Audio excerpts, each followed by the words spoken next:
चलिए बताइएगा तो शुरू करेंगे।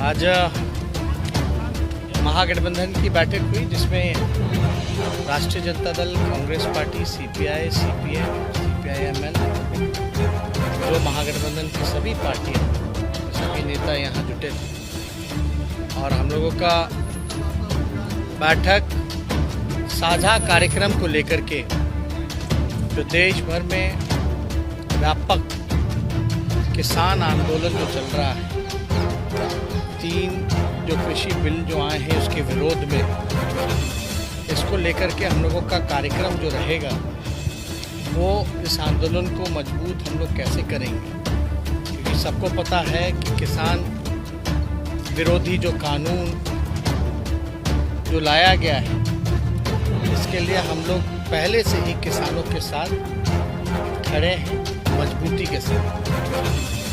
और आप सब लोग जानते हैं कि ये किसान विरोधी जो कानून है ये पूरी तरीके से प्राइवेटाइज किया जा रहा है। बिहार ऐसा प्रदेश है जहां 16 साल से एनडीए की सरकार नीतीश कुमार जी ने इस प्रदेश को बेरोजगारी का केंद्र और मजबूत प्रदेश बना दिया। 2006 में एपीएमसी जो कानून जो था उसको ख़त्म किया गया, बाजार समितियों को ख़त्म किया गया, जिसका व्यापक असर यहाँ के किसानों पर बड़ा कृषि क्षेत्र। अभी भी आप देखेंगे कि किसानों की धान की जो खरीदारी हो रही है वो एमएसपी के रेट पे नहीं बल्कि 800-900 रुपए में हो पा रही है। इसको देखते हुए हम सब लोगों ने ये फैसला किया है कि आने वाले जो शहादत दिवस 30 जनवरी को महागठबंधन के सभी पार्टियां जो हैं ह्यूमन चैन बनाने का काम करेगी, मानव श्रृंखला बनाने का काम करेगी, जो कि पंचायती स्तर तक हम लोगों का होगा। और मौजूदा सरकार जो है, जो बच्चे पढ़ाई लिखाई करके डिग्री पा के भी बेरोजगार हैं, जिनके माता पिता किसानी करते हैं गांव में, डिग्री पाने के बाद भी लोगों को रोजगार नहीं मिल रहा, बेरोजगार है।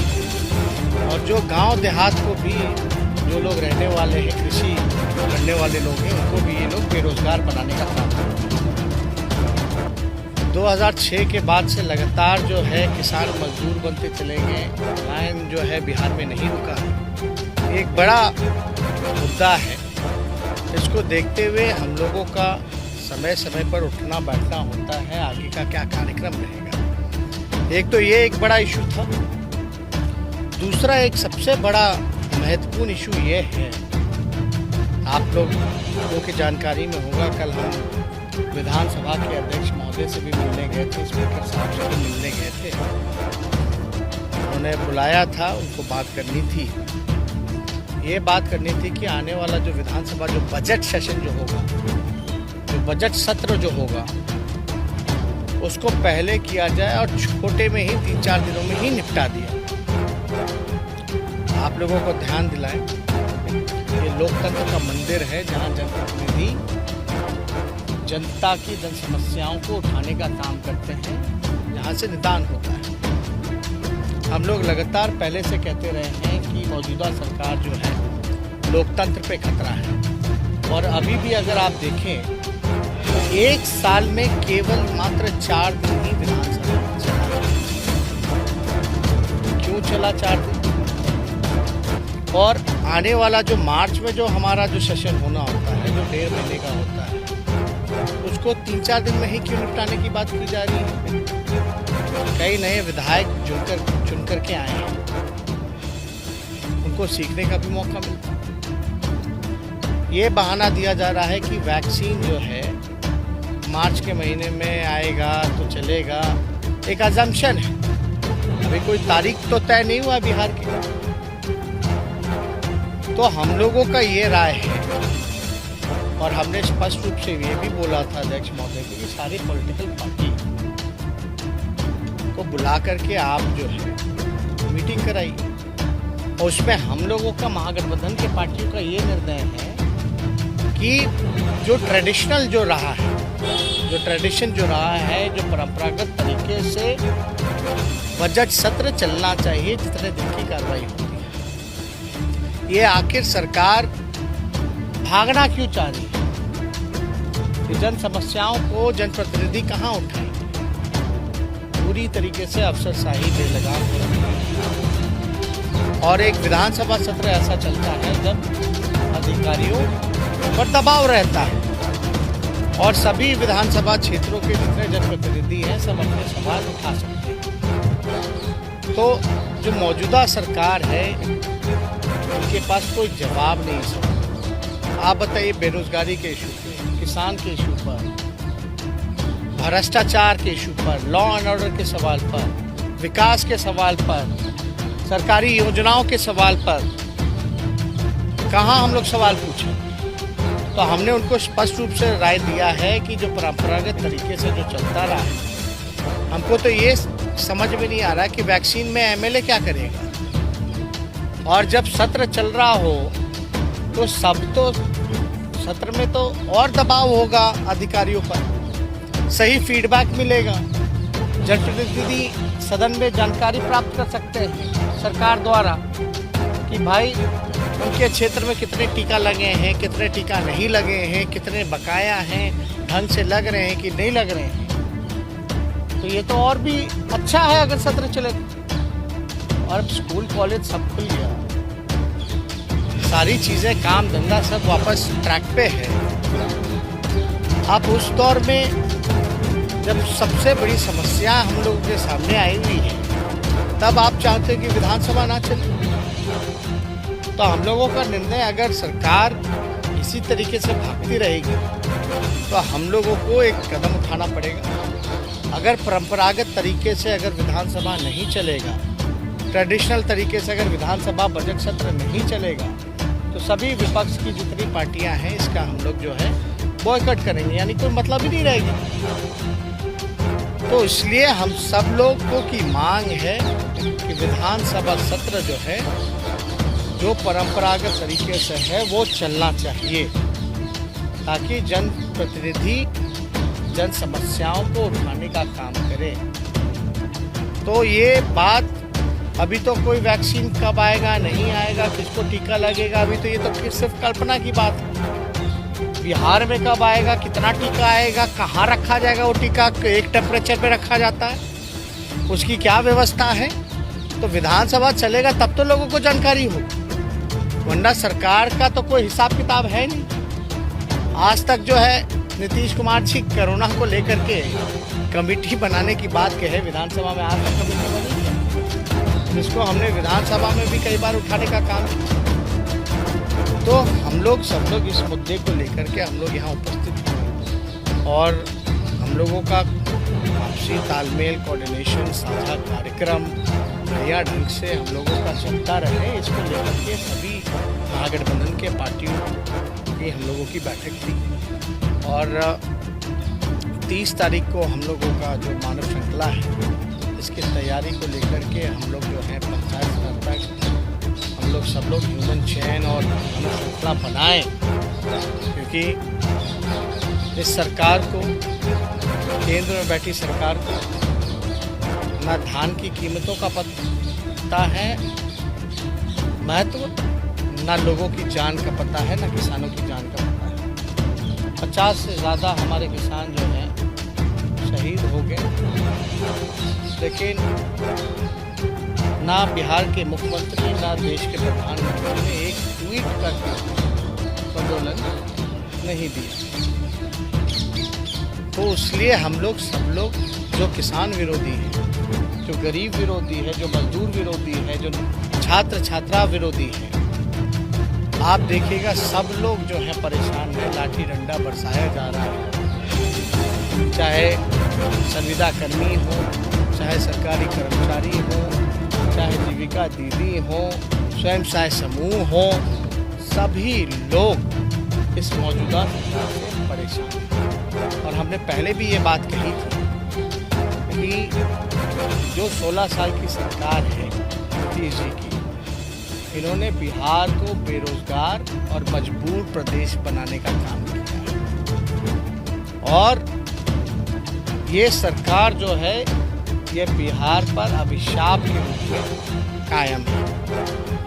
तो इसलिए हम सब लोग जो है सभी दल के लोग यहाँ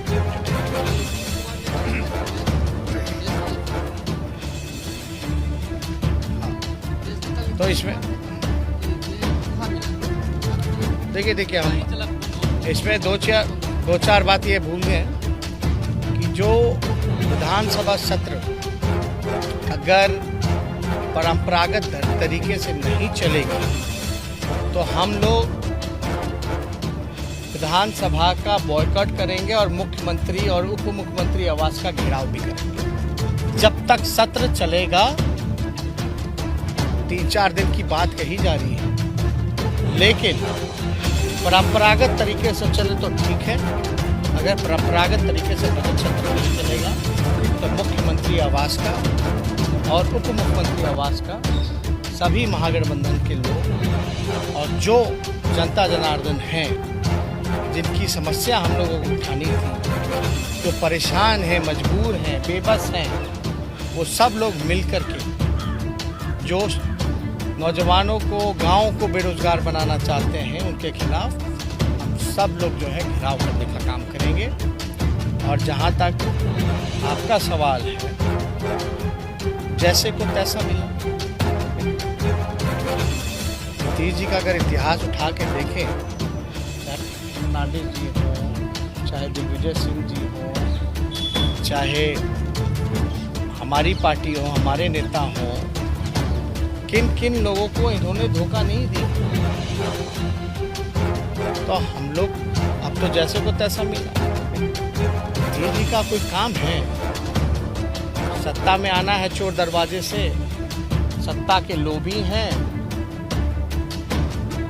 और बिहार का उन्होंने जो बर्बाद किया है वो सबके सामने है। तो हम लोग तो सब लोग ये कह रहे हैं कि भाई नीतीश कुमार जी बार्गेनर है। नीतीश कुमार जी जो है he is not a leader. वो जनता के लिए नहीं है, वो केवल अपने लिए।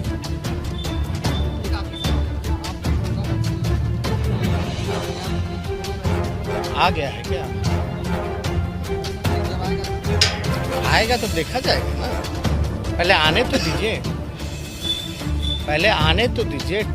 अभी ट्रायल टेस्टिंग क्या हो रहा है, नहीं हो रहा है, ये देखिए। वैक्सीन को लेकर के आप लोग सब लोग स्पष्ट हो जाएंगे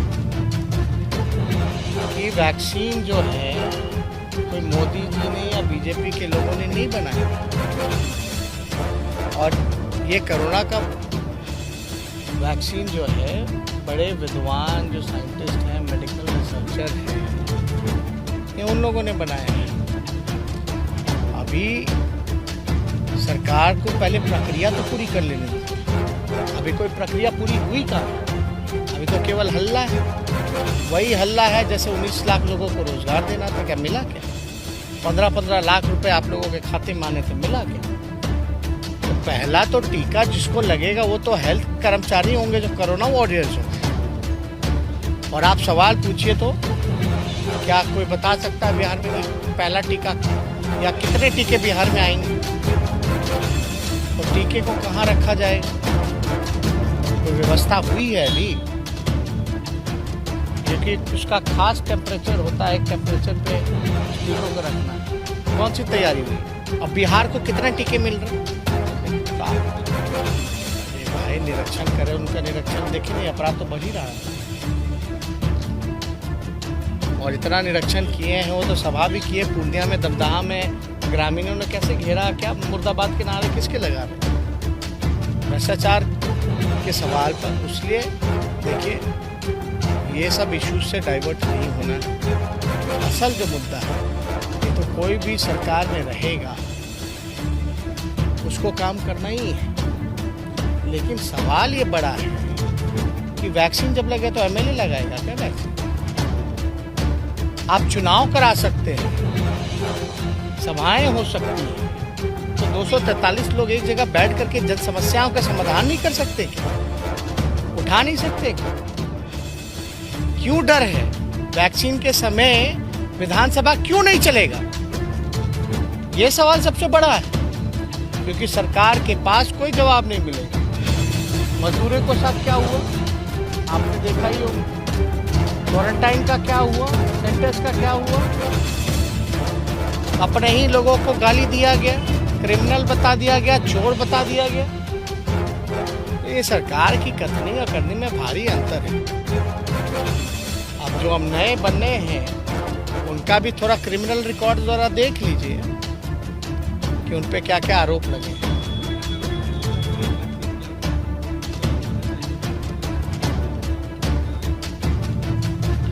देखिए इसको क्या लगाना चाहिए।